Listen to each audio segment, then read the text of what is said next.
ആമുഖങ്ങൾ എന്തൊക്കെയാണെന്നതിനെ സംബന്ധിച്ച് വിവാഹത്തിലേക്ക് കടക്കുന്നതിന് മുമ്പ് ശ്രദ്ധിക്കേണ്ട കാര്യങ്ങളെക്കുറിച്ച് ഏകദേശം ഏറെക്കുറെയൊക്കെ നിങ്ങളുടെ മുന്നിൽ അവതരിപ്പിച്ചു. അൽഹംദുലില്ലാഹ് സുമ്മ അൽഹംദുലില്ലാഹ്. ഒരുപാട് ധാരാളം കാര്യങ്ങൾ വിട്ടുപോയിട്ടുമുണ്ടാകാം. അപ്പോൾ അൽഹംദുലില്ലാഹ് നമ്മളാൽ കഴിയുന്നതെങ്കിലും ഈ പറയുന്നത് കേട്ട് ഇനിയുള്ള ഒരു വിവാഹം ചടങ്ങുകൾ ഈ ദീനീ നിലയ്ക്ക് അതീതമായി കൊണ്ടായിരിക്കണമെന്ന് ആമുഖമായി നിങ്ങളോട് ഞാൻ ഉണർത്തുകയാണ്, അപേക്ഷിക്കുകയാണ്. അതുകൊണ്ട് ബഹുമാനമുള്ള സഹോദരങ്ങളെ, ഇന്നലെ നാം സൂചിപ്പിച്ചു വെച്ചു, നിക്കാഹിലേക്ക് കടക്കുന്നതിന് മുമ്പ് ബാപ്പയുടെ അനുവാദം വാങ്ങിക്കണം എന്ന് പറഞ്ഞതിനോടൊപ്പം തിരിച്ചും പെണ്ണിന്റെയും അനുവാദം വാങ്ങിക്കണം എന്ന് പറഞ്ഞു. പെണ്ണിന്റെ അനുവാദമില്ലാതെ, മകളുടെ അനുവാദമില്ലാതെ നിർബന്ധിച്ചുകൊണ്ട് പിതാവ് ഒരു പെണ്ണിനെ കല്യാണം കഴിച്ചു കൊടുക്കാൻ പാടില്ല. അതുകൊണ്ട് പിതാവിന്റെ മേൽ ഉത്തരവാദിത്തമാണ് മകളുടെ അനുവാദം ചോദിക്കുക എന്നുള്ളത്. ചില മദ്ഹബിന്റെ അഭിപ്രായ പ്രകാരം വാപ്പാക്ക് ഇഷ്ടാനുസരിച്ച് കെട്ടിച്ചു കൊടുക്കാമെങ്കിലും അത് പിന്നീട് ഒരു അസ്വസ്ഥതയ്ക്ക് കാരണമാകും എന്ന് മുന്നിൽ കണ്ടുകൊണ്ട് പെണ്ണിന്റെ അനുവാദം ചോദിക്കൽ ഉത്തരവാദിത്തപ്പെട്ട കാര്യമാണ്. ഖാല നബിയു സല്ലല്ലാഹു അലൈഹി വസല്ലം, അല്ലാഹുവിന്റെ റസൂൽ പറയുകയാണ് സല്ലല്ലാഹു അലൈഹി വസല്ലം, ലാ തുൻകഹുൽ അയ്യിമു ഹത്താ തുസ്തഉമർ വലാ തുൻകഹുൽ ബിക്റു ഹത്താ തുസ്തഅദൻ ഫഖാലൂ യാ റസൂലല്ലാഹ് ഫകൈഫ ഇദ്നുഹാ ഖാല സല്ലല്ലാഹു അലൈഹി വസല്ലം അൻ തസ്കുത. ബഹുമാനപ്പെട്ട പ്രവാചകൻ സല്ലല്ലാഹു അലൈഹി വസല്ലമ തങ്ങൾ പറയുകയാണ്, വിധവയെ അവളുടെ അഭിപ്രായം മാനിച്ചുകൊണ്ട്, അവൾ പറയാതെ കണ്ട്, അവൾ നിങ്ങളോട് അഭ്യർത്ഥിക്കാതെ കണ്ട് നിങ്ങൾ വിവാഹം കഴിച്ചു കൊടുക്കരുത്. വിധവയായ പെണ്ണ് നമ്മൾ അങ്ങോട്ട് നിർബന്ധിക്കരുത്, അവൾ ഇങ്ങോട്ട് പറയട്ടെ. വലാ തുൻകഹുൽ ബിക്റു ഹത്താ തുസ്തഉമർ വലാ തുൻകഹുൽ ബിക്റു ഹത്താ തുസ്തഅദൻ. കന്യകയായ പെണ്ണിന് അവളുടെ അനുവാദം ചോദിച്ചുകൊണ്ടല്ലാതെ വിവാഹം കഴിച്ചു കൊടുക്കരുത്. ഫഖാലു, അപ്പോൾ സഹാബാക്കൾ ചോദിച്ചു, ഫകൈഫ ഇദ്നുഹാ യാ റസൂലല്ലാഹ്, നബിയേ എങ്ങനെയാണ് ഞങ്ങൾ അവരോട് അനുവാദം ചോദിക്കുക? ഖാല റസൂലുള്ളാഹി സ്വല്ലല്ലാഹു അലൈഹി വസല്ലം, നിങ്ങൾ നബി തങ്ങൾ പറയുകയാണ്, നിങ്ങൾ ആ പെണ്ണിനോട് അനുവാദം ചോദിക്കുമ്പോൾ അൻതസ്കുത, അവൾ മൗനം ദീക്ഷിക്കലാണ്, മൗനമായിരിക്കലാണ്. മൗനമാണ് അനുവാദം. മൗനം സമ്മതം എന്ന് നമ്മൾ പറയൂലേ, മൗനമാണ് സമ്മതം. അവൾ മൗനമായിരുന്നാൽ അതവളെ വിവാഹം കഴിച്ചു കൊടുക്കുന്നതിലേക്കുള്ള സൂചനയാണ്. ബഹുമാനപ്പെട്ട ഖൻസാ റളിയല്ലാഹു തആല അൻഹ റിപ്പോർട്ട് ചെയ്യുന്ന ഹദീസിൽ കാണാം, അന്ന അബാഹാ സവജഹാ വഹിയ കാരിഹത്തുൻ. ഖൻസാ ബീവിയെ തന്റെ പിതാവ് വിവാഹം കഴിച്ചു കൊടുത്തു, പക്ഷേ വഹിയ കാരിഹത്തുൻ, അവൾക്ക് ആ വിവാഹത്തോട് വെറുപ്പായിരുന്നു, യോജിപ്പില്ലായിരുന്നു. ബഹുമാനപ്പെട്ട പ്രവാചകന്റെ അരികിലേക്ക് വന്നുകൊണ്ട് പറഞ്ഞു, അല്ലയോ ഹബീബേ, എന്റെ പിതാവ് എന്റെ ഇഷ്ടം മാനിക്കാതെ നിർബന്ധിച്ചുകൊണ്ട് എനിക്ക് വിവാഹം കഴിപ്പിച്ചു തന്നു നബിയെ, അതുകൊണ്ട് ഈ വിവാഹത്തോട് എനിക്ക് യോജിപ്പില്ല യാ റസൂലല്ലാഹ്.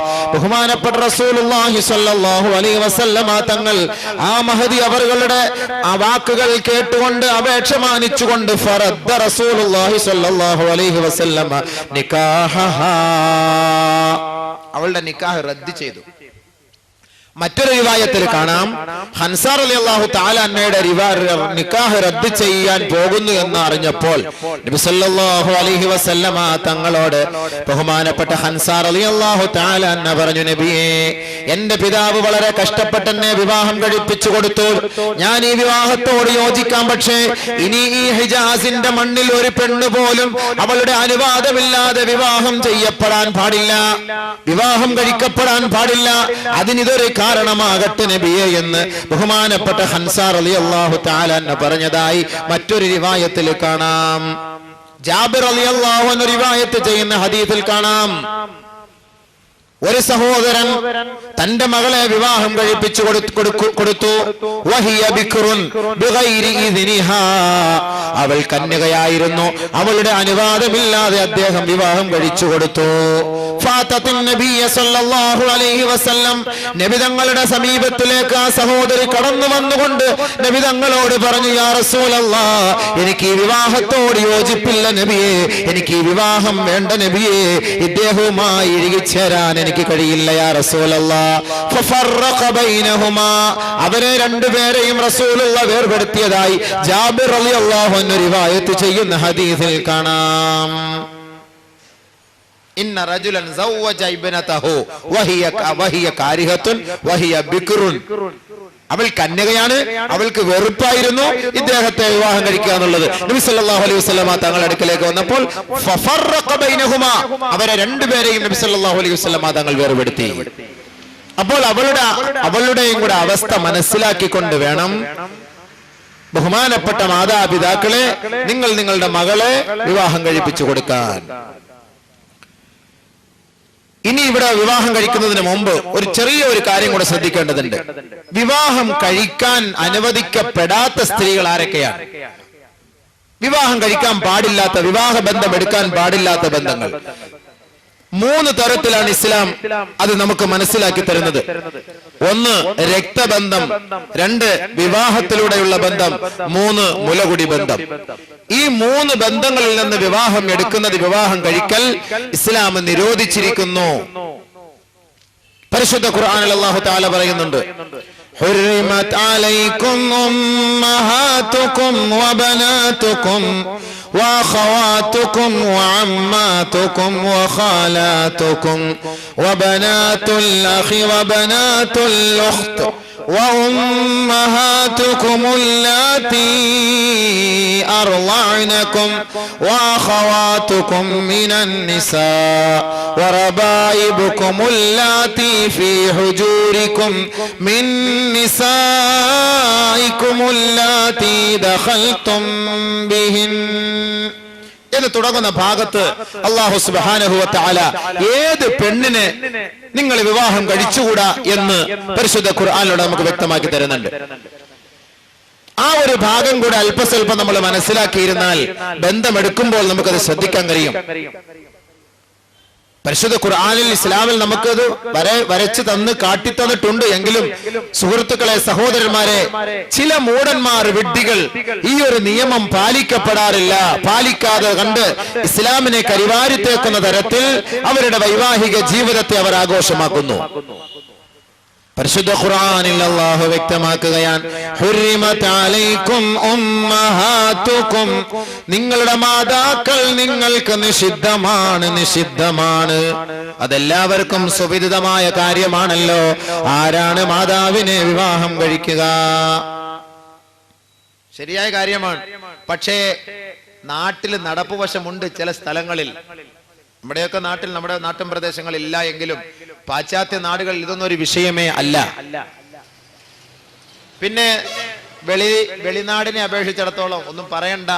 അവിടെയൊക്കെ പോയി പരിചയമുള്ളവർക്കറിയാം അവിടുത്തെയൊക്കെ അവസ്ഥകൾ. അതൊന്നും നമ്മളിപ്പോൾ പരസ്യമായി നമ്മുടെ പല്ലുകുത്തി നമ്മൾ മണപ്പിക്കേണ്ട കാര്യമില്ലല്ലോ. അല്ലെങ്കിൽ അല്ലാഹു സുബ്ഹാനഹു വ തആല അറേബ്യൻ സംസ്കാരത്തെ മനസ്സിലാക്കിക്കൊണ്ടിറക്കിയ ആയത്തുകളാണ്. ഹുർരിമത് അലൈക്കും ഉമ്മഹാതുക്കും, നിങ്ങളുടെ മാതാക്കൾ, വബനാതുക്കും, നിങ്ങളുടെ പുത്രിമാർ, വബനാതുക്കും, നിങ്ങളുടെ പുത്രിമാർ. അതൊക്കെ സ്വാഭാവികം. നിക്കാഹ് എന്ന പേര് നടക്കുന്നില്ല എങ്കിലും ഹനഫി മദ്ഹബ് അനുസരിച്ച് നിക്കാഹ് എന്ന് പറഞ്ഞാൽ ജിമാഹ് എന്നാണ് അർത്ഥം. ശാരീരികമായി ബന്ധപ്പെടുക എന്നർത്ഥം. ബഹുമാനമുള്ള സഹോദരങ്ങളെ, ഇന്ന് പിതാവെന്നോ മകളെന്നോ ഉണ്ടോ? ശ്രദ്ധിക്കാറുണ്ടോ? പിതാവും മകളും ഒരുമിച്ചൊരു മുറിയിൽ കിടക്കാൻ പാടില്ല എന്ന് പരിശുദ്ധ ഇസ്ലാം വ്യക്തമാക്കി. ആയിപ്പുഴ സംഭവം അതിനൊക്കെ ഒരു ഉദാഹരണമല്ലേ? എത്രയെത്ര സംഭവങ്ങൾ സാംസ്കാരിക ബോധമുള്ള കേരളത്തിൽ തന്നെ നടക്കുന്നുണ്ട്. നിങ്ങളുടെ മക്കളെ, പെൺമക്കളെ നിങ്ങൾ വിവാഹം കഴിക്കരുത്. അതുകൊണ്ട് നമ്മൾ വാപ്പായുടെ ഉത്തരവാദിത്തം 9 വയസ്സ് പ്രായപൂർത്തിയായ 9 വയസ്സ് പ്രായമായ പെണ്ണിനെ വാപ്പയും മകളും തമ്മിൽ ഒരുമിച്ച് ഒരു കട്ടിലിൽ, ഒരു ബെഡിൽ കിടക്കാൻ അനുവദിക്കുന്നില്ല ഇസ്ലാം. അതേപോലെ 9 വയസ്സായ ചെറുക്കന്, ആൺകുട്ടിയെ ഒരു മാതാവിനോടൊപ്പം കിടത്താൻ ഇസ്ലാം അനുവദിക്കുന്നില്ല. ആ ഭാഗം നമ്മൾ പ്രത്യേകമായി ശ്രദ്ധിക്കേണ്ടതാണ്. ഇസ്ലാം അതുപോലെ നമുക്ക് വരച്ച് കാണിച്ചു തരുന്നു. പരിശുദ്ധ ഖുർആനിൽ ഒരു ആയത്തുണ്ട്, ആ ആയത്തിൽ അല്ലാഹു തആല 3 സന്ദർഭങ്ങളിൽ